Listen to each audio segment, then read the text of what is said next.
Olá! Mais uma vez estamos aqui para trabalhar com vocês agora a nossa terceira aula, em que iremos falar sobre a história da linguagem.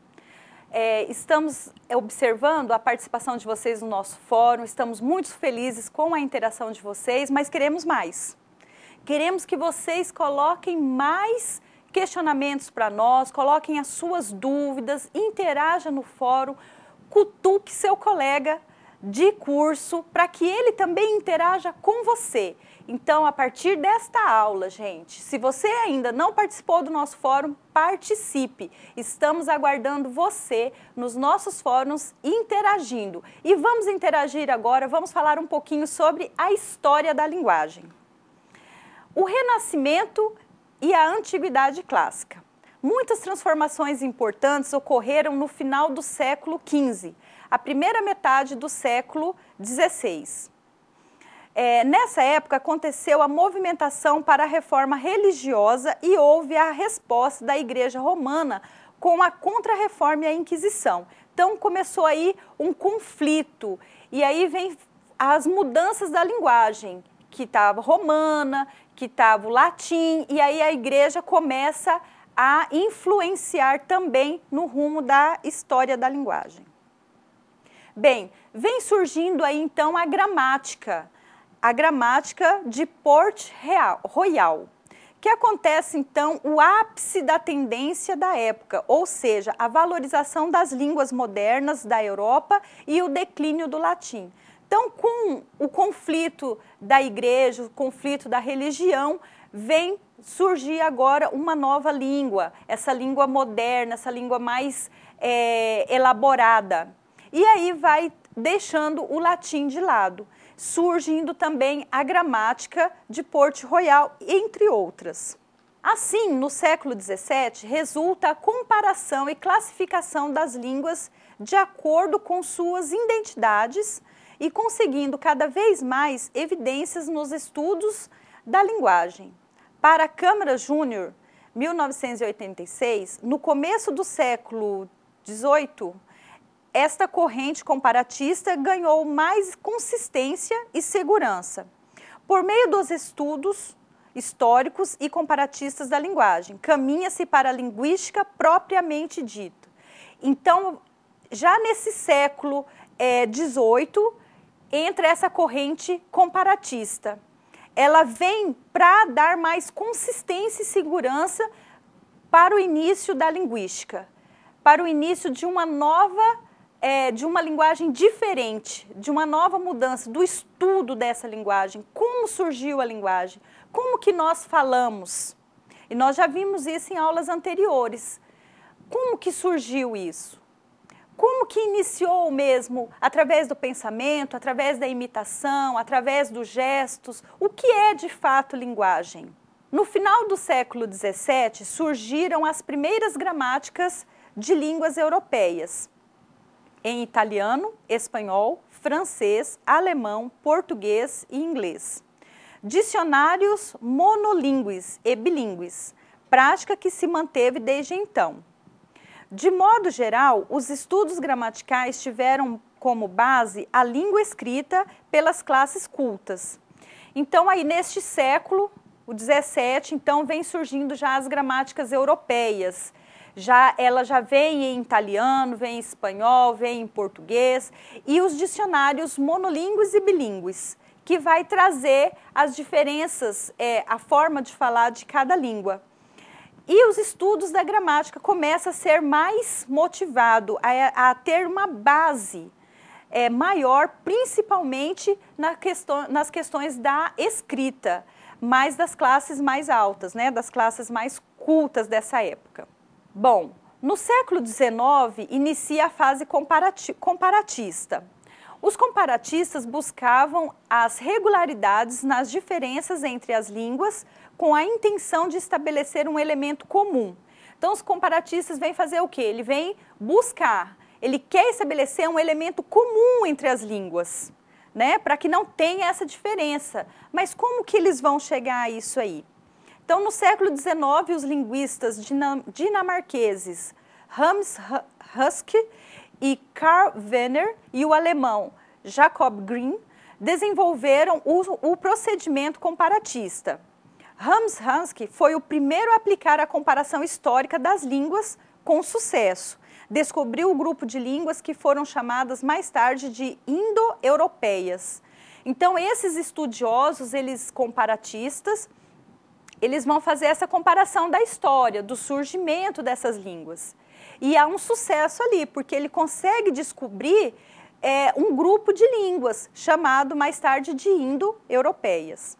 Bom, conforme Edward, 2002, página 104, Jacob Grimm demonstrou na segunda edição de sua gramática comparativa do germânico que havia diversas correspondências sistemáticas entre os sons do germânico e os sons do grego, do latim e do sânscrito, em palavras de sentido semelhante.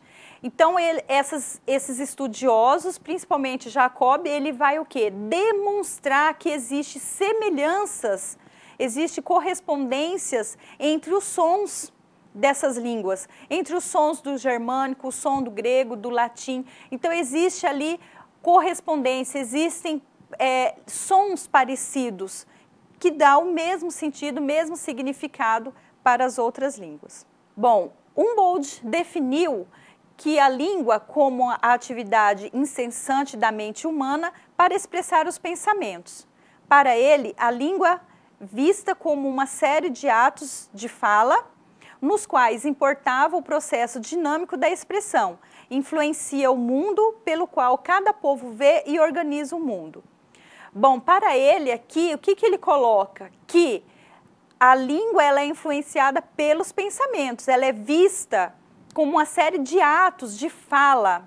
Então, nós falamos, ao mesmo tempo nós gesticulamos, pensamos e vamos falando e vamos gesticulando. Então, para ele, tudo está junto, está em constância, em consonância um com o outro. Pensamento, fala, gesto.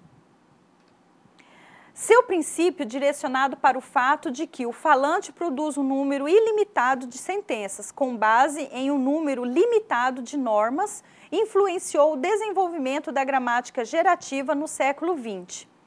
Então, todo esse princípio, todo esse direcionamento de ideias, de fala, de gesto, de imitações,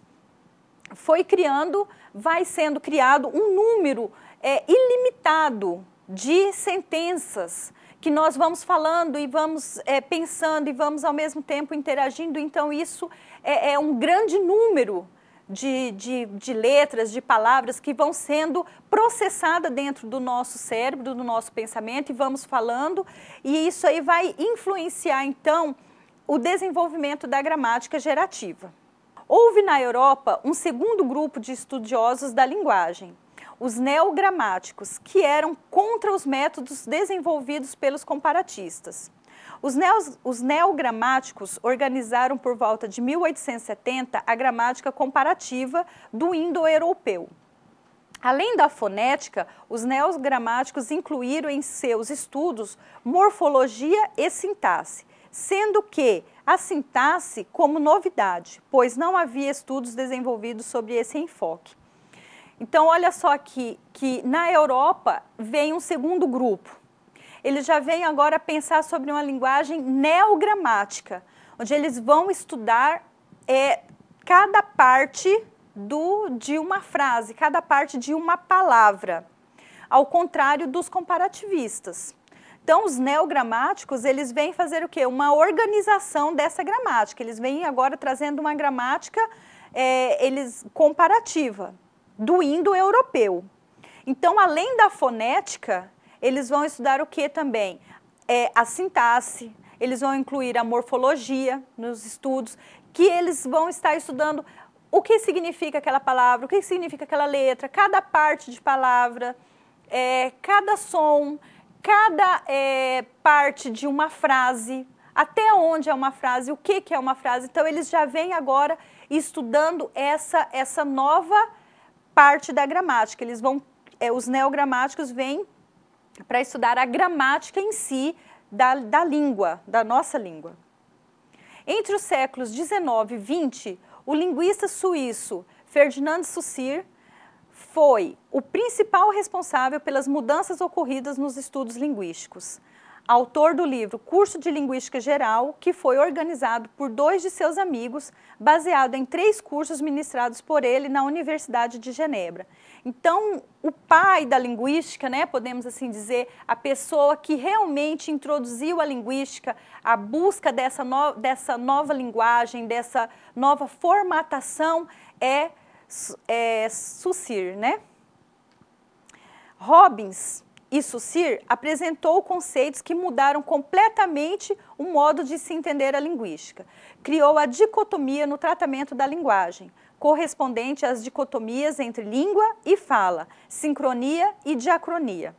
O significante e o significado na composição do signo linguístico. A teoria de Saussure foi determinante para a implantação do estruturalismo. Então, Saussure, então, agora vem mudar toda essa estrutura, ele vem trazendo uma nova teoria e aí vem, então, implantação do estruturalismo. Um outro linguista também do século XX foi o americano Noam Chomsky. Em 1957, Chomsky, professor de linguística no Massachusetts Institute of Technology, publicou o livro Syntactic Structure, que veio a se tornar um divisor de águas na linguística do século XX. Ele inaugurou a chamada fase gerativo-transformacional da linguística, que deu novos rumos ao estruturalismo.